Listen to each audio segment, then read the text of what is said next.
ಕಲಬುರಗಿಯಲ್ಲಿ ನೋಡಿದ್ರೆ ಈಗ ವಿಜಯಪುರದ ಪರಿಸ್ಥಿತಿ ಹೇಗಿದೆ? ಅಲ್ಲೂ ಕೂಡ ಇದೇ ಪರಿಸ್ಥಿತಿ. ಬಬಲೇಶ್ವರ ತಾಲೂಕಿನ ಸಾರವಾಡ ಬಳಿ ಪ್ರವಾಹದ ಸ್ಥಿತಿ. ಅಪಾರ ಪ್ರಮಾಣದಲ್ಲಿ ಇಲ್ಲೂ ಕೂಡ ಬೆಳೆ ನಾಶ ಆಗ್ತಾ ಇದೆ. ಈರುಳ್ಳಿ, ತೊಗರಿ ಬೆಳೆ ಏನಿದೆ ಎಲ್ಲವೂ ಕೂಡ ನೀರು ಪಾಲಾಗ್ತಿದೆ. ಜಮೀನಿಗೆ ನುಗ್ಗಿದಂತ ಡೋಣಿ ನದಿಯ ನೀರು.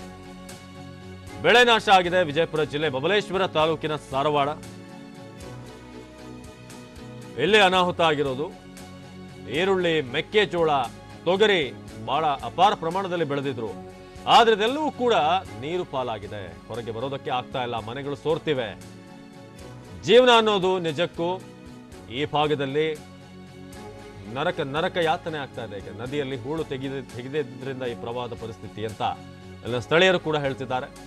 ಎಷ್ಟೇ ಬಾರಿ ಹೇಳಿದ್ರು ಕೂಡ ಅಧಿಕಾರಿಗಳಿಂದ ನಿರ್ಲಕ್ಷ್ಯ ಆಗಿದೆ ಅಂತ ಸ್ಥಳೀಯರು ಜನಪ್ರತಿನಿಧಿಗಳಿಗೆ ಮತ್ತು ಅಧಿಕಾರಿಗಳಿಗೆ ಹಿಡಿ ಶಾಪ ಹಾಕ್ತಿದ್ದಾರೆ. ಈಗ ಜಮೀನನ್ನು ನೋಡ್ತಾ ಇದ್ರಿ, ಈರುಳ್ಳಿ, ತೊಗರಿ ಎಲ್ಲ ಕೂಡ ನೀರು ಪಾಲಾಕಿರೋದು. ಈ ರೀತಿಯಾಗಿ ನೀರು ನಿಂತರೆ ಅಲ್ಲಿ ಬುಡ ಸಮೇತ ಅಲ್ಲಿ ಕೊಳೆಯಕ್ಕೆ ಶುರು ಆಗುತ್ತೆ. ನೀರೊಂದು ಒಂದು ಮಟ್ಟದಲ್ಲಿ ಕೊಟ್ಟರೆ ಮಾತ್ರ ಗಿಡಗಳು ಜೀವಂತವಾಗಿರೋದು. ನೀರು ಹೆಚ್ಚಾದರೂ ಕೂಡ ಅಲ್ಲಿಗೆ ಕೊಳೆತು ಬೆಳೆದಿರುವಂಥ ಎಲ್ಲ ಬೆಳೆ ನಾಶ ಆಗುತ್ತೆ.